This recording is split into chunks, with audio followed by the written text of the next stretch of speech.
जय हिंद दोस्तों, मैं हूं अनूप और आप सब लोग देख रहे हैं ग्लोबल कॉन्फ्लिक्ट। दोस्तों, साउथ चाइना सी के अंदर चाइना और अमेरिका के टेंशन बढ़ने के बाद जिस तरीके से अमेरिका द्वारा साउथ चाइना सी के अंदर चाइना को चैलेंज किया जा रहा है और अपने नेवी के डिप्लॉयमेंट को बढ़ाया जा रहा है, और साथ ही साथ अमेरिका की तरफ से अपने साथी और एलाई देशों के अंदर अपने तैनाती को मजबूत किया जा रहा है, इससे अब चाइना के अंदर डर सता रहा है कि इलेक्शन से पहले, मतलब अमेरिका के जनरल इलेक्शन से पहले, अमेरिका साउथ चाइना सी के अंदर चाइना के डिस्प्यूटेड आइलैंड के ऊपर कब्जा कर सकता है। दोस्तों, हाल ही के दिनों में आप लोग सुने होंगे कि किस तरीके से चाइना के काउंसुलेट जो अमेरिका के अंदर था उसे बंद किया गया और उसके बदले में चाइना द्वारा अमेरिका के काउंसुलेट को भी चाइना के अंदर बंद कर दिया गया। दोस्तों, इससे दोनों देशों के रिश्ते में काफी ज्यादा दूरियां आ चुका है और डिप्लोमेटिक रिश्ता इस तरीके से डाउनग्रेड करने का मतलब ये है कि दोनों देश एक दूसरे के रवैये से खुश नहीं है। खास करके अमेरिका चाइना का जो रवैया साउथ चाइना सी के अंदर है और जिस तरीके से चाइना द्वारा महामारी को छुपाने के लिए उसके ऊपर पर्दा डाला गया और उसके वजह से पूरा दुनिया जो अब नुकसान झेल रहा है उसे लेके काफी ज्यादा नाराज था।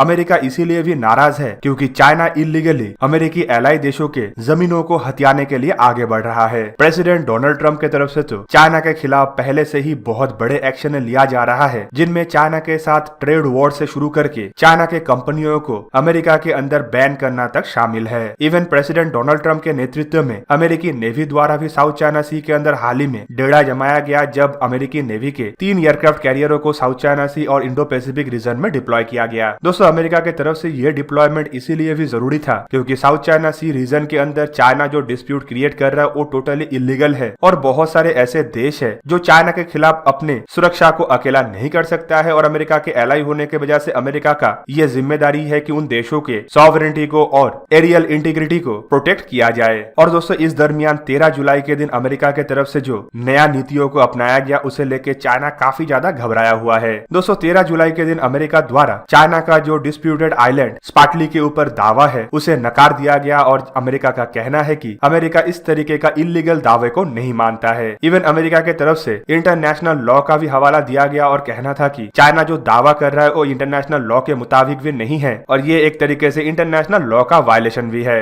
अमेरिकी secretary of state Mike Pompeo के तरफ से जो बयानों को दागा गया उसे लेके भी चाइना काफी ज्यादा घबराया हुआ है, क्योंकि उनके तरफ से ये साफ कर दिया गया है कि चाइना जिस तरीके से साउथ चाइना सी के अंदर अपने समुद्री साम्राज्य विस्तार का काम कर रहा है उसे किसी भी तरीके से कोई भी रिकॉग्नाइजेशन मिलना सही नहीं है। और साउथ चाइना सी के अंदर जो डिस्प्यूटेड एरिया है उसके ऊपर वियतनाम, फिलीपीन, मलेशिया जैसे देशों का अधिकार है और इस एरिया में चाइना का किसी भी तरीके का कोई भी मैरीटाइम एक्टिविटी हो या फिर हाइड्रोलॉजिकल सर्वे हो इसे इलीगल माना जाएगा। और दोस्तों, इस तरीके का बयान देने के बाद अमेरिका की तरफ से साफ कर दिया गया है कि अब चाइना अगर इन क्षेत्र के अंदर अपने विस्तारवादी नीतियों को आगे बढ़ाने के लिए किसी भी देश के साथ कोई भी हरकत करने का कोशिश किया जाता है तो अमेरिका के द्वारा उसका रिस्पांस दिया जाएगा। और आप सब लोगों को पता ही है कि चाइना जो 9 डैश लाइन का अपना दावा करता है उसे लेके चाइना पहले से ही बहुत ज्यादा एग्रेसिव है और चाइना इंटरनेशनल लॉ को भी वायलेट करके इन एरिया के ऊपर कब्जा करने के लिए आगे बढ़ रहा है। चाइना के अंदर मिलिट्री एक्सपर्ट और चाइना के कम्युनिस्ट पार्टियों का तो कहना है कि इस क्षेत्र के ऊपर चाइना का कब्जा जरूरी है ताकि चाइना अपने भविष्य की इकोनॉमी को सपोर्ट दे पाए और चाइना का जो मैरीटाइम मकसद है उसे भी पूरा कर पाए। दोस्तों, इवन चाइना का तो खाली इस डिस्प्यूटेड क्षेत्र के ऊपर कब्जा करने का सपना नहीं है, बल्कि चाइना अपना कब्जा पैसिफिक ओशन, इंडियन ओशन और आर्कटिक रीजन में भी करना चाहता है। चाइना जिस तरीके से अपने मैरीटाइम बाउंड्री को फैलाने का कोशिश कर रहा है और पूरा दुनिया के अंदर अपने दबदबे को बढ़ाने का कोशिश कर रहा है, ये डायरेक्टली अमेरिका और डेमोक्रेटिक कंट्रियों के लिए एक बहुत बड़ा थ्रेट है, क्योंकि इस तरीके का कम्युनिस्ट माइंडसेट रखने वाले देशों का विस्तारवादी नीतियों को अगर अब से ही नहीं रोका जाता है तो आने वाले समय में हर डेमोक्रेटिक कंट्री के ऊपर ये हावी हो सकता है। दोस्तों, इसलिए माना जा रहा है कि चाइना अगर साउथ चाइना सी रीजन के अंदर कोई भी नया हरकत करता है या फिर किसी और देश के टेरिटरी के अंदर घुसपैठ करने का कोशिश किया जाता है या फिर चाइना द्वारा किसी और देश के क्षेत्र के ऊपर या आइलैंड के ऊपर कब्जा करने का कोशिश किया जाता है तो अमेरिका खुल के और भरपूर तरीके से इसका जवाब देगा और अमेरिका के साथ देने के लिए इस एरिया में बहुत सारे देश पहले से ही तैयार है। चाइना हांगकांग को जिस तरीके से हथियाया है और ताइवान के ऊपर जिस तरीके से अपना नापाक नजर गड़े रखा है, इससे तो बहुत देशों को यह भी आशंका लग रहा है कि आने वाले समय में हांगकांग के बाद चाइना की तरफ से ताइवान के ऊपर भी कोई एक्शन लिया जा सकता है और ये एक्शन अगर होता है तो अमेरिका और चाइना के बीच में आमने सामने का लड़ाई कोई नहीं रोक सकता।